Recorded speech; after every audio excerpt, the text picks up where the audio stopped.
à tous, bienvenue. C'est l'heure de Allo Ruffo, votre rendez-vous intime avec notre pédopsychiatre Marcel Ruffo. Bonjour Marcel. Bonjour. Je vous présente ce matin Hélène qui est venue. Bonjour Hélène. Bonjour. Je suis maman de 2 garçons, Adrien 10 ans et Alexis 5 ans. Et Alexis est né prématurément avec une atrésie de l'œsophage. C'est donc une malformation rare qui touche environ 200 enfants par an en France. Et ces enfants doivent être opérés à la naissance. Et dans le cas de mon fils, il a passé les 17 premiers mois de sa vie à l'hôpital entre les services de réanimation, de soins intensifs, donc un très très long séjour.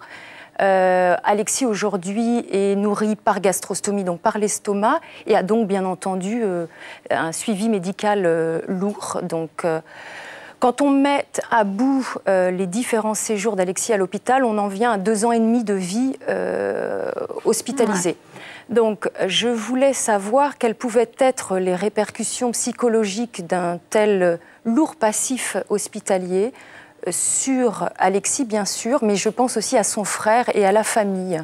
Alors, les conséquences pour lui, s'il y a remise de la continuité, après, quand les choses seront faites, s'il a une alimentation normale, tout ça, je vais vous dire quelque chose qui va vous stupéfier, il oubliera. D'autant que, par chance, entre 0 et 3 ans, il y a un mécanisme qui s'appelle l'amnésie infantile qui couvre les enfants de cette période-là. Donc, à la limite, à hospitaliser beaucoup les enfants, ils vont les hospitaliser très tôt que plus tard, où les souvenirs traumatiques sont très importants. C'est une boutade, c'est plus compliqué que ça. Oui, bien sûr. Alors, sur le plan de son frère risque de faire chirurgie infantile.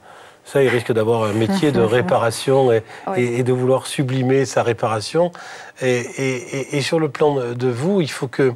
Mais vous avez l'air, moi je trouve que, en vous écoutant, je disais que je pensais aussi à toutes les questions. Est-ce que vous avez été présent lors des hospitalisations? Je suis sûr que oui. Oui, bien sûr. Voilà. Je me suis arrêtée de travailler. Je suis sûr, voilà. C'est ça que je sentais sans vous poser comme question. Et je pense que vous, il faudra que vous réussissiez à dégager de l'anomalie organique du petit garçon qu'il est. Parce que je vous fais remarquer quelque chose. On n'a pas beaucoup parlé de lui. On a parlé de ses lésions et pas de sa personne. Oui, donc, c'est pas une atrésie de l'œsophage, c'est un petit garçon, Alexis, et avec son frère Adrien, etc.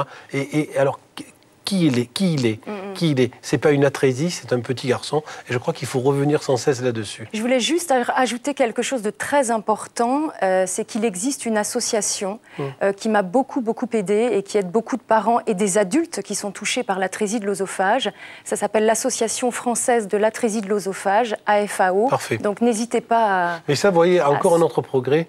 Les hospitalisations et les associations de parents touchés par les mêmes anomalies qui se regroupent et qui vont plus vite comme ça dans le développement. Donc je suis très rassuré par l'environnement de ce petit garçon. D'accord. Vous et l'association. Merci beaucoup. Merci à vous Hélène.